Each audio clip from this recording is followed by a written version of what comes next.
Gala Preview Series presented by OTGBasketball.com. Follow OTG on Twitter at OTGBasketball.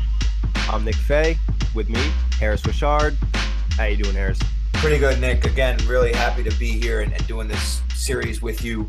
We're headed towards team number 14, and we're getting up to the upper echelon of the league and some playoff teams. So it's exciting. Again, want to thank everybody, all the fans and staff and all the writers and everybody that's contributed to making Off the Glass what it is today and how far it's come. So team number 14 today, the Houston Rockets. Let's get right into it.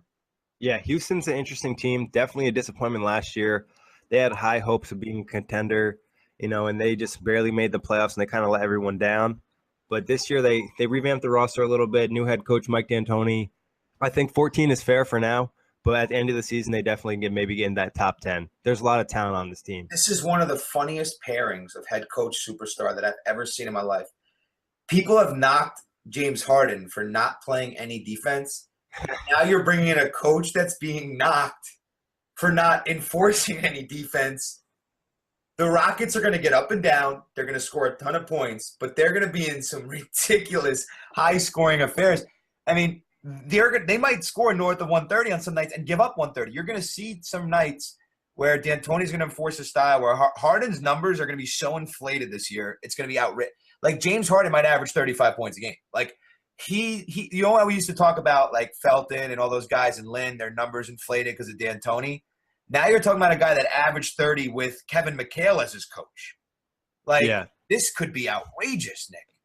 Yeah, I think not just as a scorer too, but yeah, I wouldn't be surprised if James Harden averaged, over 8 assists, close to maybe that 10 range, just because he's going to have the keys to the offense. They're going to run up and down, a ton of scoring and not much defense. It'll be super fun to watch. How successful it is, we'll wait and see. Yeah, and he's under contract, so there's no incentive there. He's very comfortable right now, Harden. He's not in amazing physical condition, but for some reason it works for him. I think he's a little bit stronger than people think. Yeah. You don't think of his strength. He's not like in crazy shape or anything, but I still think he's pretty fit. And when he gets in the paint, he's able to kind of just move people around a little bit. I don't know if he's 220. I think they added a few. Is he really that big? 220? I think 220 sounds fair, especially he's 6'6", so. Yeah, they list him at 6'5", 220. That sounds about right. He sees a lot to handle, and his body type allows him to shoot 10 free throws a game, which is a lot. He gets 9 points a game at the line. That's huge. It's a lot. And he doesn't shoot a tremendous percentage from the field, 44, but he shoots 19 times a game. His three-pointer is not amazing. And he rebounds okay, but his assists are pretty good. His numbers last year, and by the way, he played in every single game, 82 games. And you know how I feel about the guys that play 82 games. He averaged 29, 7, and 6.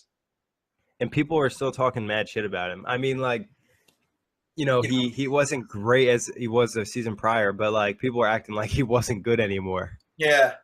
He catches a lot of hate. I can see why. His style is very frustrating to people. It's like, oh man, you're just late. It's hard to do what he does every night, but again, he's not giving you a lot on the other end of the floor.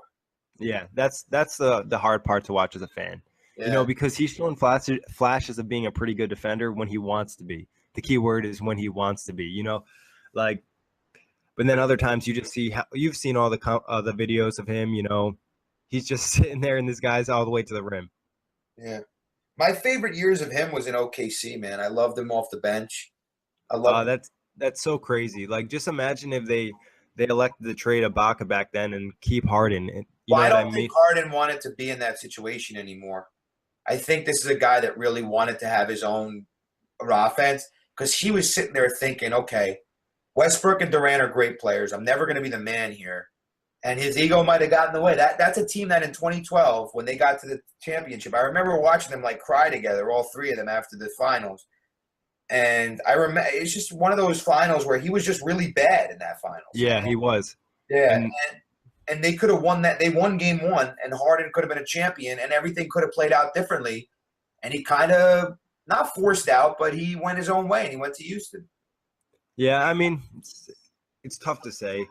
Like they possibly could have all worked. It would have been really interesting. Obviously, Harden probably wouldn't be as good as he is today, with the opportunity, but championship would change everything, like it Four-time always does. All-Star, though. Sixth man of the year in OKC in 2012, and a two-time All-NBA guy, so first team.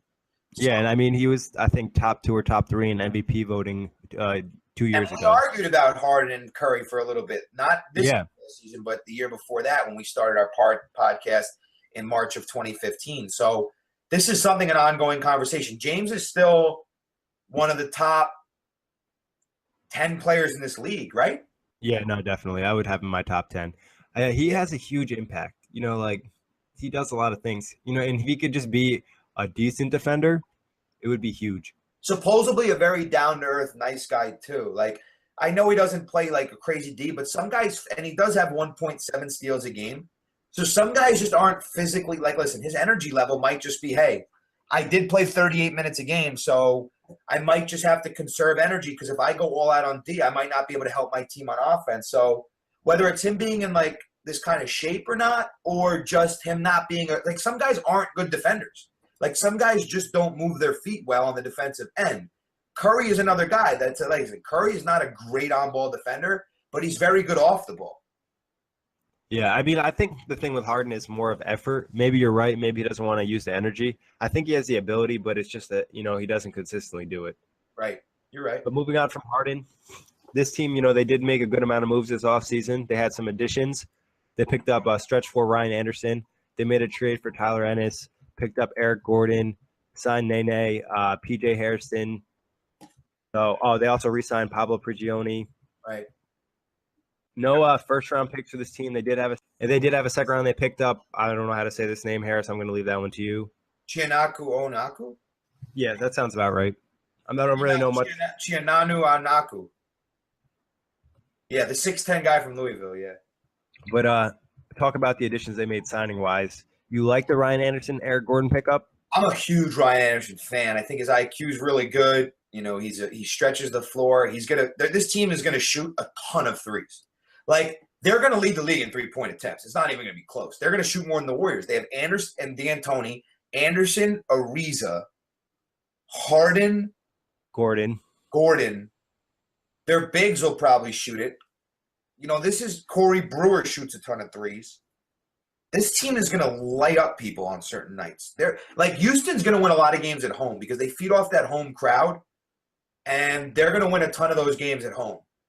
So I think this is a team that will make the playoffs this year. They made it last year as an 8 seed and gave but if their chemistry's got to be better. Dwight Howard was messing with them a little bit, I think. And I remember a play last year when they lost in the first round, but Harden got a game for them. This I think when Curry was out. Remember Curry went out? Yeah. They won game 3 without Curry there. And Harden made a big shot, and the bench didn't really react. Yeah, I recall. And Dwight didn't really do much of anything, I think. And he was asked about it afterwards. If this team and Prigioni, I like, will probably play some minutes. They picked up Gary Payton's son as an undrafted guy. He might make the team. PJ Harrison's a nice player. Sam Decker, the kid from Wisconsin, it was their first-round pick 2 years ago. This is a team that could win some games. And if their chemistry and camaraderie is good, they could rise the ranks in the West. Because if the Blazers could be a 5 seed, I don't see any reason why they couldn't be a 6 or 7. Yeah, I think the issue with this team, talking about the other additions, I also like the Nene pickup. Right. But injuries, I think, will be an issue because Ryan Anderson and Eric Gordon both have missed a lot of time in the past, and they just put a lot of money in both of these guys. Mm-hmm. So the health of these two, I think, is going to be a deciding factor if the Rockets land one of the bottom seeds or they land one of those middle seeds. They clapped the Knicks the other day. Well, it might not be hard this year to clap the Knicks on defense because they don't play any, but they clapped the Knicks the other night in preseason, and their offense looked fast. They're going to play really fast. D'Antoni took satisfaction in beating up on Carmelo any chance that he could get. But this Rockets team has potential. If they, they're going to win their first couple games, I think. They got the Lakers on opening night. They might put up 400 points on the Lakers on opening night. And it's just going to be interesting to watch. I talk about the getting off to a hot start. 7 of their first 8 are on the road.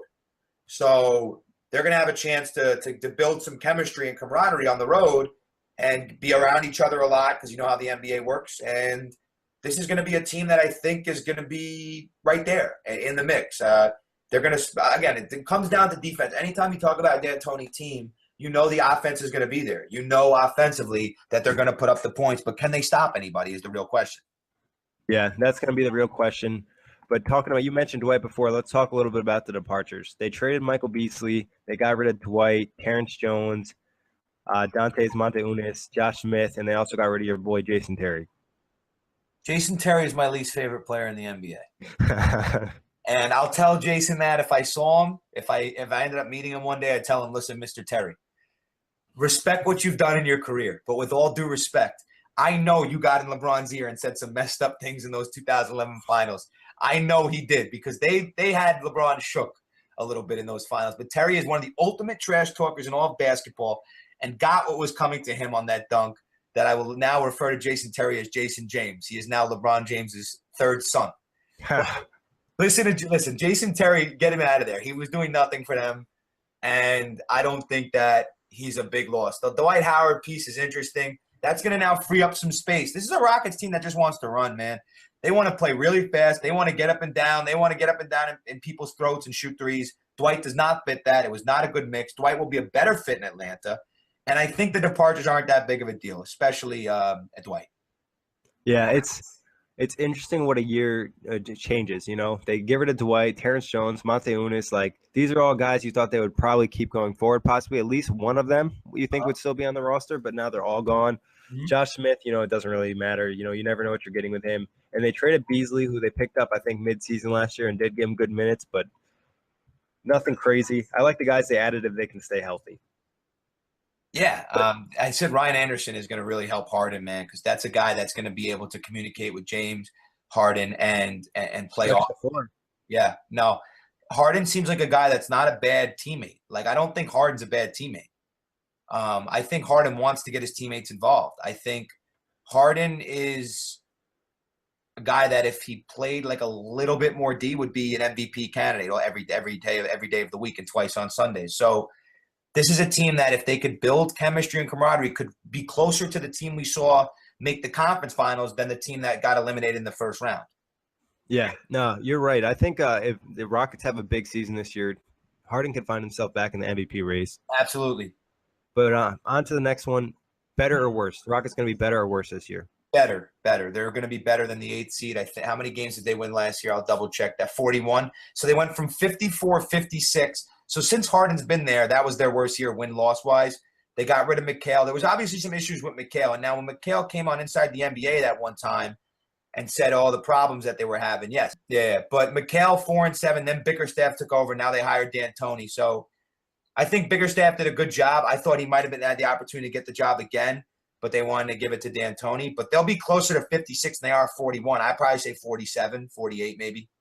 Yeah, I mean, like you mentioned before, you didn't know what you thought about the fitting with D'Antoni, but now I'm starting to think that maybe this is going to be like a perfect fit, and D'Antoni and Harden will kind of see eye to eye and have a good relationship, and kind of get the most out of Harden. You know, maybe the numbers will be inflated a little bit, but you know, he's still going to be really productive in the system, and D'Antoni's going to have the type of players that he wants, so he's going to be able to put up a ton of points. You're going to see some big numbers. Like, you'll see a few 50-point games out of Harden this year. Yeah, I think they'll be better for sure. And like you said, they'll be closer to 50 wins than 40 wins. Yeah, I think they'll be right in the middle of that. And they'll probably be like a 6 seed or something to that effect. 6. Yeah, so that's your final prediction, 6 seed? 6, yeah. 6 seed, yeah. I'll probably give them one of those middle seeds, you know, somewhere between 6 and 4. They're not going to get home court because I think that's reserved to I think actually the Thunder are going to be able to still get home court because Westbrook's that good. But I had to give the four top, you know, the Warriors and Spurs are both locks to get home court. And then probably the Clippers. The Clippers, yeah. So I think they'll be right on the outside looking in with like the Blazers and teams like that, the Mavs and all those teams. Yeah, no, I'm pretty excited for the Rocket season now. Yeah, and we're going to talk about League Pass now, or we're going to get into that? Yeah, we're talking League Pass. I'll be watching a lot of Rocket games. Yeah. Listen, the League Pass was invented for teams like the Suns, Rockets. You know that I grew up on the 7 seconds or less. Steve Nash is my godfather. I believe Steve Nash is the second coming of Jesus. I love Steve Nash with all of my heart. He is the reason why I love basketball. I saw this little 6'1" white Canadian guy running around, and I just wanted to be like him. So honestly, Steve Nash and that 7 seconds or less coming from D'Antoni, who's the same as the godfather of that offense, is definitely going to have my attention. I will watch the Rockets a lot. Yeah, so I mean, the Rockets stay healthy. They'll definitely be fun to watch, and they'll be putting up a ton of points. And keep an eye on James Harden's numbers this season. Yes, that's for sure. All right, on to the truth. Our emoji today for the Rockets, what is it, Harris? Well, when you send that okay emoji, it kind of looks like you're putting up that 3 sign. There's going to be a lot of threes putting up in Houston this year. They might take 30 a game. So it's going to be one of those years where they're going to make 13, 14 and a game, and they're going to fire them up a lot. Between them and the Warriors, it's going to be a 3-point shootout every time they play. So that emoji, it's like the okay emoji, and when guys put them over their eyes, it's like that 3-point symbol. And there's going to be a lot of guys firing threes on the Rockets this season. And we didn't touch on the national TV. They're going to be on national TV a lot. I think I counted almost 20 times. So ESPN's going to cover them. NBA TV likes them. ABC likes them. They love the Harden versus Westbrook matchup. They obviously like the Warriors matchup, and people are going to be tuning in. I think every time they play the Warriors, they're going to be on national TV. So everyone will be able to see when these two teams fire off their 3 balls. Yeah, no, the 3 sign is perfect for the Rockets. There might be some games where you see them hit over 23s. Yeah, that's how much 3-point shooting they have on this team, and they'll have the opportunities to shoot the ball. Absolutely. And again, this is a Rockets team that is basically defines what the NBA is about today. You talk about the top 3 teams that do that. It's going to be the Warriors. It's going to be the Rockets. And you might want to throw either maybe the Hawks and Spurs were playing like a different brand of basketball. But there's a team that's slipping my mind right now, that another team that really likes to shoot the 3 ball. But for me, the 2 teams, maybe with the 2 teams that epitomize what the NBA is about today, you look no further than the Rockets and the Warriors.